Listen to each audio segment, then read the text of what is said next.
Un altro vaccino fondamentale da fare quando diventiamo anziani è il richiamo decennale per difterite, tetano, per tosse. Bene,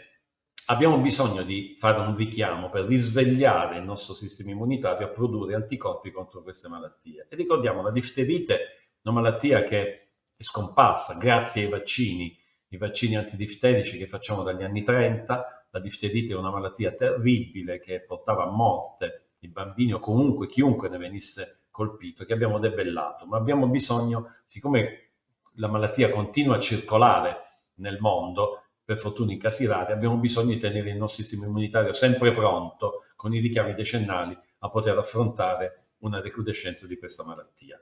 Il tetano è una malattia che colpisce il sistema nervoso, che sembra dimenticata, invece continua a colpire soprattutto gli anziani e le donne anziane, perché noi uomini magari abbiamo fatto, oltre alle vaccinazioni quando eravamo ragazzini, ci hanno vaccinato quando facevamo il militare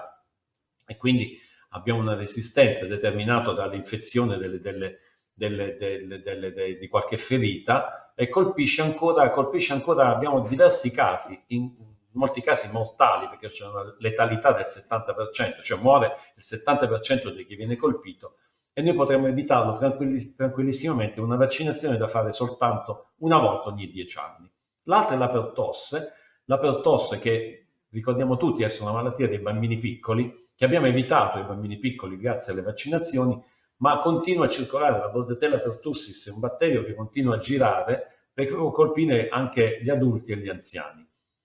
Abbiamo un vaccino e in un'unica fiala ci sono tutti e tre i vaccini. Così come facciamo i bambini fanno addirittura un esavalente che contiene 6 vaccini all'interno di un'unica fiala. E questo è grazie alla scienza che ci ha messo a disposizione vaccini che possono essere combinati, che non soltanto non aumentano gli effetti collaterali, anzi li riducono gli effetti collaterali, ma sono vaccini che fatti insieme si potenziano e quindi abbiamo una risposta ancora migliore rispetto ad un vaccino fatto singolarmente. Io tante volte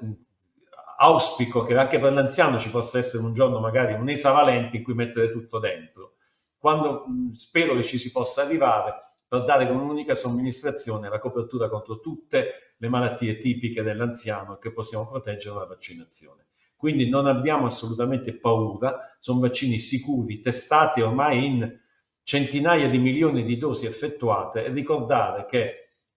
poiché i vaccini vengono fatti a persone sane,